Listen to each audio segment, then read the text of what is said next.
তাপমাত্রা, কুয়াশা, ঝড়, বৃষ্টি বা জলোচ্ছ্বাসের মতো প্রাকৃতিক দুর্যোগের ক্ষেত্রে আগাম সতর্কবার্তা পাওয়া গেলেও ভূমিকম্পের পূর্বাভাস পাওয়া সহজ নয়। তবে ভূপৃষ্ঠে কম্পন শুরু হওয়ার সঙ্গে সঙ্গে কিছু প্রযুক্তি নির্ভর সিস্টেম ব্যবহারকারীদের সতর্কবার্তা পাঠাতে সক্ষম।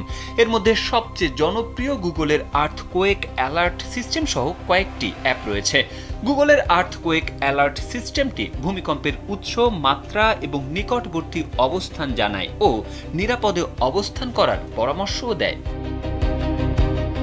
অ্যান্ড্রয়েড ব্যবহারকারীদের ভূমিকম্পের সময় দ্রুত সতর্ক করতে 2020 সালে এই সিস্টেম চালু করে গুগল। স্মার্টফোনে থাকা ক্ষুদ্র অ্যাক্সিলোমিটার সেন্সর ভূপৃষ্ঠের কম্পন শনাক্ত করে গুগলের সার্ভারে পাঠায়। এরপর আশপাশের ব্যবহারকারীদের সতর্কবার্তা পৌঁছে দেওয়া হয়। অ্যান্ড্রয়েড ফোনের সতর্কবার্তা চালু করতে যা করতে হবে: 1. ফোনের সেটিংসে যান। 2. সেফটি অ্যান্ড ইমার্জেন্সি অপশনে প্রবেশ করুন। 3. আর্থকোয়েক অ্যালার্ট নির্বাচন করে সক্রিয় করুন।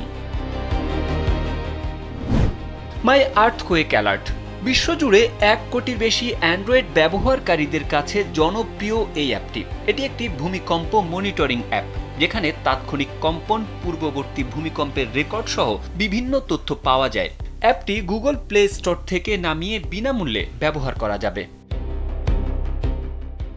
মাইশেক অ্যাপ যুক্তরাষ্ট্রের ইউনিভার্সিটি অফ ক্যালিফোর্নিয়া বার্কলের গবেষকরা তৈরি করেছেন মাইশেক অ্যাপ। স্মার্টফোনের সেন্সর ব্যবহার করে অ্যাপটি রিয়েল টাইম ভূমিকম্প শনাক্ত করে ব্যবহারকারীদের সতর্ক করে। পাশাপাশি অ্যাপটি নাগরিকদের তথ্য সংগ্রহে অংশ নিতে দেয়, যা বৈজ্ঞানিক গবেষণায় কাজে লাগে। মাইশেক বর্তমানে প্রায় 10 লাখ মানুষের ব্যবহৃত একটি নির্ভরযোগ্য প্ল্যাটফর্ম হিসেবে পরিচিত। এটি বিনামূল্যে ডাউনলোড করা যায়।